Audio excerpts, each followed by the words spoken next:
Hi అండి, అందరు ఎలా ఉన్నారండి? బాగున్నారా? ఈరోజు వీడియోలో అయితే సప్తశనివారాల వ్రతంలో 3వ వారం అయితే పూజ చేసుకుంటున్నానండి. ఆ పూజా విధానాన్ని నాకు తెలిసినంతలో మీకు ఎక్స్ప్లెయిన్ చేయడానికి ట్రై చేస్తాను.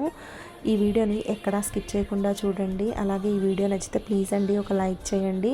నా ఛానల్లో చాలా వీడియోస్ ఉన్నాయండి. మీకు ఒకవేళ నా ఛానల్ నచ్చితే కనుక ప్లీజ్ అండి సబ్స్క్రైబ్ చేసుకోండి. ఈ వీడియో ఎవరికైనా యూజ్ అవుతుంది అనుకుంటే కనుక షేర్ చేయండి. ఇక వీడియోలోకి వెళ్ళిపోదామండి. శుక్రవారం నైటే నేను పూజకు కావాల్సిన పూజా సామాన్లన్నీ కూడా నీట్గా క్లీన్ చేసేసుకున్నానండి. ఇది షార్ట్ వీడియోలో పెట్టాను, కాకపోతే నేను డీటెయిల్గా చెప్పలేదు కదా, అందుకనేసి ఇప్పుడు చెప్తున్నానండి. ముందైతే ఒక బేషన్లో నీళ్లు తీసుకోండి. ఇవి నార్మల్ నీళ్ళే అండి. అందులో 2 టేబుల్ స్పూన్ల సాల్ట్ వేసాను, కొంచెం విమ్ జెల్, అలాగే ఒక నిమ్మ చెక్క రసం పిండాను. ఇలా పూజ సామాన్లు అన్నీ వేసేసుకొని చక్కగా ఒక 15 నిమిషాలు అలా వదిలేయండి. ఆ తర్వాత మళ్ళీ కొంచెం విమ్ జెల్ వేసుకొని నీట్గా క్లీన్ చేసుకొని తడి ఆరక ముందే ఒక క్లాత్తో నీట్గా క్లీన్ చేసుకొని పెట్టుకోండి. అప్పుడు పూజ సామాన్లు చక్కగా మనం ఎలా అయితే నీట్గా చేసుకున్నామో నెక్స్ట్ డే కూడా అదే కలర్లో ఉంటాయి అన్నమాట, నలుపెక్కకుండా. ఇక సాటర్డే రోజు అండి ఇదైతే. నేను బ్రహ్మ ముహూర్తంలోనే లెగిసాను. ఇంకా ముందే లెగిసానండి. 2:30కి అలా లేసేసి ఇంకా బయట అంతా క్లీన్ చేసేసుకున్నాను. ఇల్లు కూడా నీట్గా క్లీన్ చేసేసుకొని ముగ్గు పెట్టుకున్నానండి. గడప కూడా పూరించేశాను. ఇంట్లో పని అంతా అయిపోయిందండి. ఇంకా 3 కల్లా పని మొత్తం కంప్లీట్ చేసేసుకున్నాను. ఇంక ఈ ముగ్గు వేయడానికి కొంచెం టైం పట్టిందనమాట. మిగతాదంతా ఫాస్ట్గానే చేసేసుకున్నాను. ఇంకా పిండి దీపాలు కూడా చేసేసుకున్నాను. స్వామివారికి దీపారాధన చేసుకోవడానికి ఆవు నూనె అన్నీ వేసి రెడీగా పెట్టుకున్నాను. పూలమాలలతో అలంకరించుకున్నాను. నేనైతే ఎలా ముందు రోజు అనుకున్నానో అలాగే అలంకరించుకున్నానండి. ఇక పిండి దీపాలు ఎలా చేసుకోవాలో ఒక ఫుల్ వీడియో పెట్టానండి ఛానల్లో.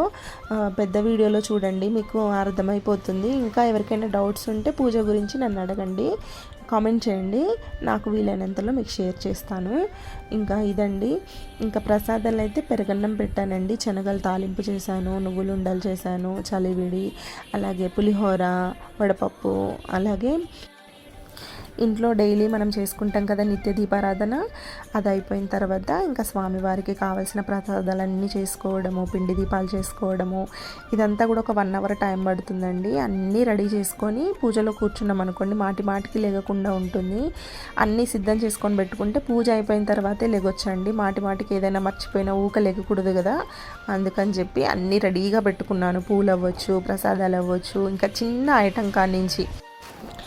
అప్పుడే 3 వారాలు అయిపోయాయా ఈ పూజ చేసుకొని అని అనిపిస్తుందండి ఇప్పుడు వీడియో వాయిస్ ఓవర్ ఇస్తుంటే. నాకు అప్పుడే 3 వారాలు ఎలా అయిపోయింది, నిన్న మొన్ననే స్టార్ట్ చేసినట్టు అనిపిస్తుంది. అనుకోకుండా స్టార్ట్ చేయడము, అది 3 వారాలు అయిపోవడము, బాగుంది కదా.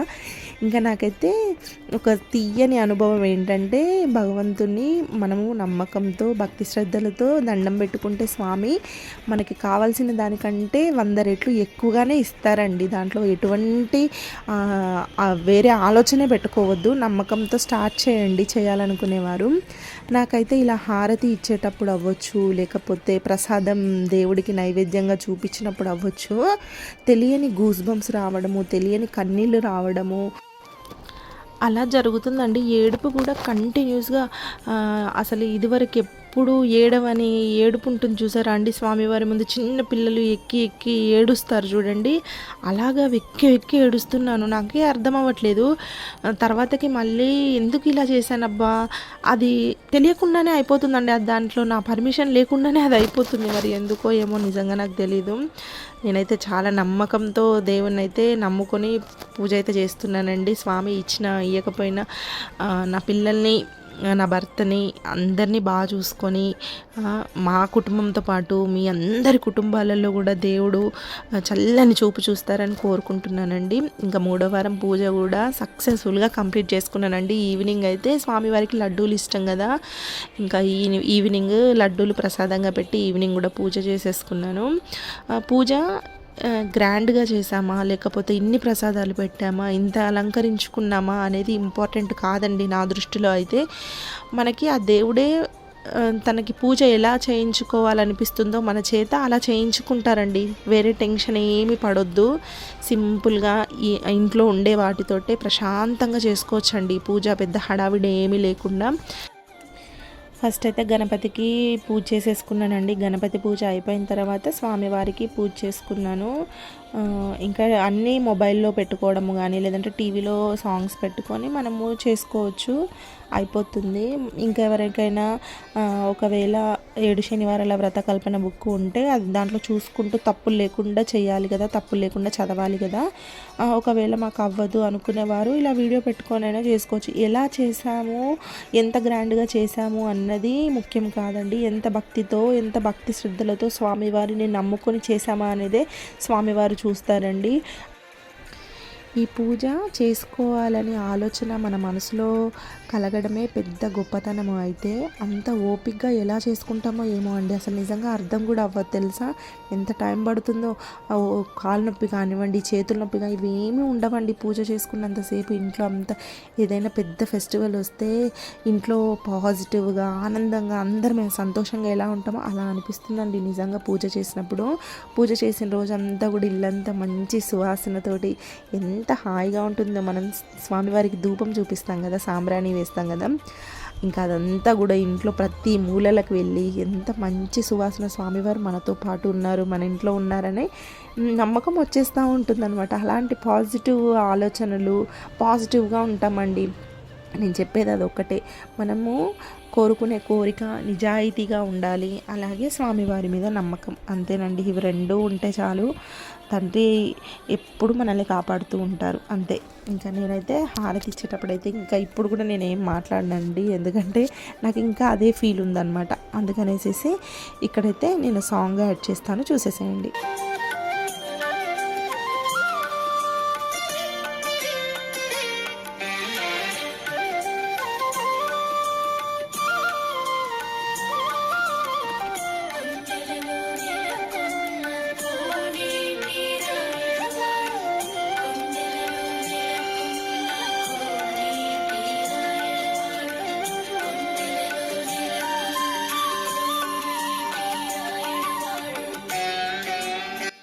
స్వామివారికి అయితే హారతి ఇచ్చేసేసి దీపధూప నైవేద్యాలు అయితే స్వామివారికి సమర్పించేసుకున్నానండి. ఇంకా స్వామివారు నేను చేసిన ప్రసాదాలన్నీ ఇష్టంగా స్వీకరిస్తారని కోరుకుంటున్నాను. ఇంకొకటండి, నాదొక చిన్న స్మాల్ రిక్వెస్ట్, ఏం లేదండి. యూట్యూబ్లో గత 5 years నుంచి ప్రతిరోజు వీడియోస్ పెడుతున్నాను, అయినా కూడా ఎటువంటి గ్రోత్ లేదండి. ఒక స్మాల్ రిక్వెస్ట్, ఎందుకంటే చాలా కష్టపడుతున్నాను, నాకు చాలా ఇష్టం కూడా. ఎందుకంటే నాకు తెలిసింది 10 మందికి షేర్ చేయాలి, అందులో ఒక్కరు ఫాలో అయినా చాలు, ఆ మెంటాలిటీ ఉంటుందండి నాది. ఒకవేళ మీకు ఈ వీడియో నచ్చిందనుకోండి, ప్లీజ్ అండి సబ్స్క్రైబ్ చేసుకోండి. కొత్తగా చూస్తున్న వాళ్ళైతే, పాత వాళ్ళైతే ప్లీజ్ అండి వీడియోకి లైక్ చేయండి. ఈ వీడియో మీకు ఇంకా ఎవరికైనా యూజ్ అవుతుంది అనిపిస్తే కనుక తప్పకుండా షేర్ చేయండి. భగవంతుడి ఆశీస్సులు మనందరికీ ఉండాలని మనస్ఫూర్తిగా కోరుకుంటున్నానండి. ఇది ఈరోజు వీడియో. 7 శనివారాల వ్రత పూజలో 3వ వారం కూడా ఎటువంటి ఆటంకం లేకుండా సాయంత్రం పూజ కూడా హ్యాపీగా చేసుకొని గుడికి వెళ్ళొచ్చాను. Thank you so much for watching.